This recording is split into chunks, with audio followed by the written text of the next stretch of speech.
What's up, everybody? In this video, I want to go over Sphere 3D's earnings, and I also want to go over BTBT's earnings. Now, Sphere 3D's came out a couple of days ago.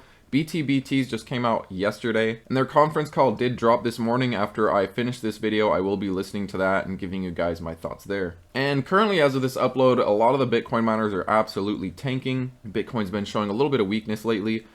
Funny enough, right now at least, BitDigital is doing pretty well. That could of course change as we get through this video, but let's get started on these results. First, we're going to look at Sphere 3D. Now, if you guys get something useful out of this, make sure you like, subscribe, ring the notification bell. Definitely helps me out a lot, and consider checking out the links down below. You can get some free stocks and cryptos with them. Now, looking at Sphere 3D, let's start with a quote from the CEO. And let's start here. We increased our operating hash rate to 1.3 exahash per second from just under 0.1 exahash last year, resulting in an approximately 409% increase in Bitcoin mined year over year to 667 Bitcoin. We streamlined our operations by reducing selling general and administrative expenses, selling non-core businesses, paying off all debt, and liquidating non-strategic investments.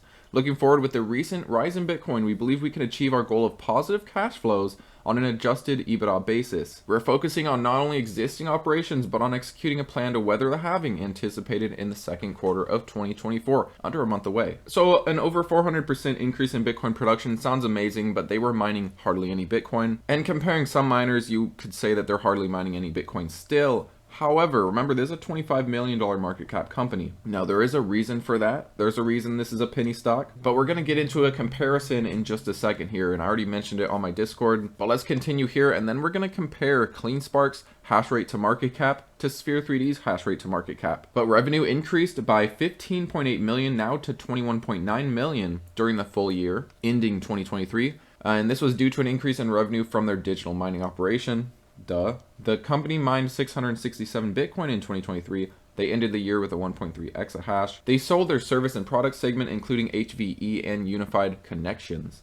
They are focusing solely on Bitcoin mining. As of the end of the year, this has obviously changed. The company has a self-mined Bitcoin balance of 23.8 with a value of $1 million and an additional 21.6 Bitcoin held by Griffin Digital. Now, honestly, I think it's a good thing that they closed out their old services because they have been decreasing revenue there. They saw a $0.5 million decrease on their service and product segment from HVE and unified connections. Their Bitcoin mining revenue obviously grew compared to a $6.1 million in 2022. Now they're at 21.9 million in 2023, as I said. Their operating costs have come down considerably, totaled 51.9 million for the full year 2023, compared to 163 million for fiscal year 2022. This decrease, however, is mostly due to impairments of mining equipment, $75 million there, and intangible assets and provisions for losses of 17.8 million, depreciation and amortization of 22.1 million, share-based compensation of 6.1 million, professional services associated with their expansion into Bitcoin mining, 4.5 million.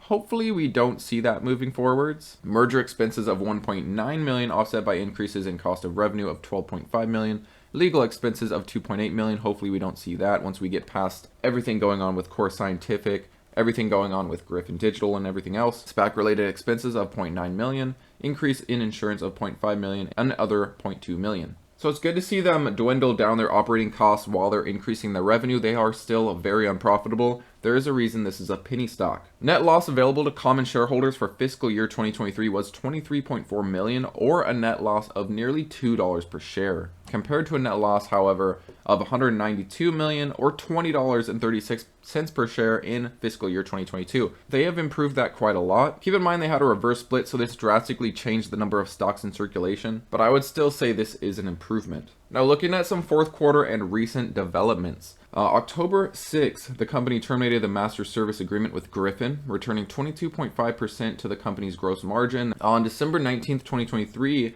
the company's 3,162,000 shares of Class B common stocks were canceled, which eliminates the company's ownership of Minority Equality Opportunities Acquisition. The company recognized a $6 million gain related to the deconsolidation of MEOA. They also entered a share purchase agreement with Joseph O'Daniel, under which the company sold its service and product segment, their old services that they were doing besides Bitcoin mining, the HVE Inc. and Unified Connections. And this will essentially give them a non-cash gain of $0.7 million. related to the transfer of net liabilities. They also sold 3,336 Bitcoin miners that were included in mining equipment for cash proceeds of $4.5 million. Perhaps these were some less efficient machines or something, not totally sure about that. They also got into agreement with Core Scientific. As I mentioned, they were receiving about $10 million in Core Scientific's equity. So hopefully they receive this, and then Core stock absolutely rallies and it gives them even more cash essentially. Now looking at Sphere 3D on the chart, before I compare CleanSpark's hash rate to market cap and Sphere 3D's hash rate to market cap, we do have some potential levels coming in. We have been in an overall downtrend. If we continue trending down, keep an eye on this potential support level, this 130. We did bounce off of it. We'll see if we retest it and bounce again. If we fail this, we do have one more level of support right at the psychological dollar level. It was a bouncing off point, it was a breakout point, it was a resistance, and it was a support. Basically, I think we need to get closer to the halving, and these Bitcoin miners will show a lot of strength. I think we just have to get through the halving first. Now let's quickly compare Sphere 3D to CleanSpark, a stock I'm very, very bullish on. Now, of course, CleanSpark's profitable, whereas Sphere 3D is not. CleanSpark is definitely, in my eyes, a much safer stock. But let's just entertain this and compare market cap to hash rate. So Sphere 3D is a $24 million company. Let's just call it $25 million market cap. They mine at a 1.3 exahash, right? CleanSpark is a $3.2 billion company, and they currently mine at a 16 exahash. If you divide up CleanSpark's market cap by their 16 exahash hash rate, you get about $200 million of market cap per each exahash. So for Sphere 3D to be a comparable value to CleanSpark just in terms of market cap to hash rate alone, you would need to see this roughly 10x. Plus, this isn't just a 1 exahash, it is a 1.3. So I would say that just from hash rate to market cap alone, Sphere 3D is probably one of the most undervalued miners. Keep in mind they are debt-free, as they mentioned.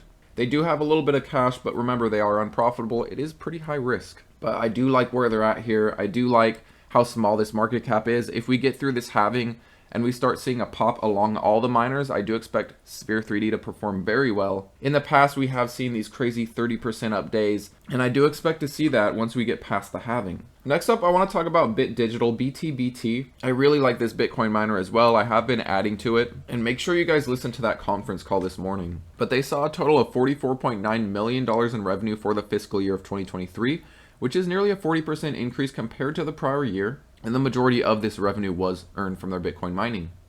They have cash equivalents, and restricted cash of $18.2 million, and total liquidity, meaning cash equivalents, restricted cash, USDC, Bitcoin, everything else of course, of $81.2 million. They had an adjusted EBITDA of $12.4 million for the fiscal year of 2023, and an adjusted earnings per share of 12 cents for the fiscal year 2023. Keep in mind the word adjusted. Now the company earned 1,507 Bitcoin during 2023, which is a 21% increase from the prior year. Growth was primarily driven by a higher hash rate and partially offset by an increase in network difficulty. They paid 5 cents per kilowatt hour to its hosting partners for electricity consumed during fiscal year 2023. Their average fleet efficiency was 28.8 joules per terahash. Not amazing, but not terrible. We have seen miners with less efficient numbers. The company earned 287 Ethereum in native staking and 81 Ethereum in liquid staking, respectively, during fiscal year 2023. Treasury holdings of Bitcoin and Ethereum were 642 Bitcoin and 15,108 ETH, with a fair market value of approximately 27 million for the Bitcoin and 34 million for the ETH. Now their Bitcoin equivalent of all of their digital holdings, i.e. if they rolled all their ETH, everything else into Bitcoin, it would be approximately 1,489 Bitcoin, or about $63 million. And this excludes about 2,700 Ethereum that was transferred to an internally managed fund. So in reality, it would be more than that. As of December 31, 2023, they have 46,548 miners owned or operating in Iceland for Bitcoin mining, with a total maximum hash rate of 3.9 exahash per second. Now their active hash rate for their Bitcoin mining fleet was approximately 2.5 exahash, and they purchased another 10,900 Bitcoin mining units during 2023, and they did write off some Bitcoin miners and Ethereum miners. And that's one thing we'll see. We will see these companies write off these older machines. Approximately 93% of their fleet's energy consumption was generated from carbon-free energy sources as of December 31, 2023. And in October, so towards the end of last year, BitDigital finalized an agreement with Soluna Computing for 4.4 megawatts of incremental hosting capacity in Kentucky to power its miners for an initial contract term of 12 months. Now, this is something that's very, very exciting. They launched their AI service, and they finalized a service agreement with a customer to provide the customer with computational power from 2,048 GPUs over a 3-year period. To fulfill this contract, the company purchased 256 servers manufactured by Supermicro, an authorized NVIDIA OEM, that were equipped with 2,048 NVIDIA HGX H100 GPUs along with related equipment. To help finance this operation, the company subsequently entered into a sale-leaseback agreement with a third party, selling 96 AI servers and leasing them back for 3 years. The GPUs are deployed at a third-party data center located in Iceland. They also finalized an agreement with Dory Creek, which is a subsidiary of Bitdeer Technologies, for 17.5 megawatts of incremental hosting capacity to power its miners at a location in Texas.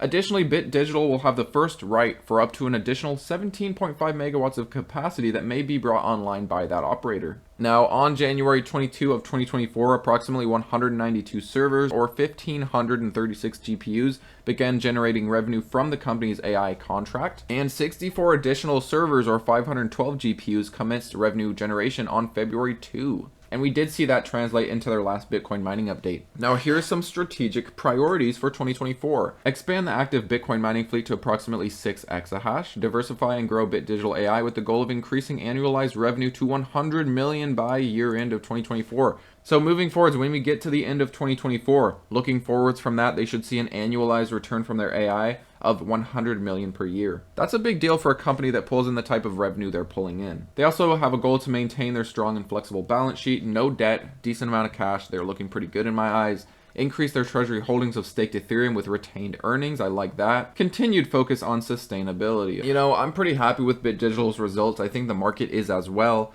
For the most part, Bitcoin miners are selling off today. Bit Digital is showing some strength compared. Now, one thing I'm watching for chart-wise is this descending channel, and I am watching this very important support level. This roughly like $2 area support level. If we do come down, I'm very much hoping for a bounce here and a breakout of this descending resistance. If we don't hold this level, I think there'd be a lot of fear in the market. We don't really have any supports to go off of besides maybe this like 160 area. The market could always decide its own levels of supports, but I'm really hoping for us to hold this $2 area. However, if it doesn't, I will be adding to BTBT. It is still down 58% from its recent top, and I do believe the market has sufficiently priced in the Bitcoin mining rewards being cut in half. We could always see them continue to be weak over the rest of this month, but to me, this is the time to be buying them. They have dropped sufficiently in my eyes. Many of these Bitcoin miners still have earnings to report that are going to be reflected before the halving, meaning we'll get through the halving, they're going to be reporting these quarters, and it might surprise the market and they might see profitability, they might see really good numbers. Because the halving rewards would not yet affect their quarters until the following quarter, a lot of companies still have to report January, February, March, which is before the halving, so keep that in mind. But that's basically it from me, guys. I gotta go listen to Bit Digital's conference call. If you guys listened to it already, let me know what you got out of that. And let me know how you feel about Sphere 3D's earnings, and how do you feel about Bit Digital's earnings. I believe both these companies are making good progress. Sphere 3D obviously a little higher risk than Bit Digital,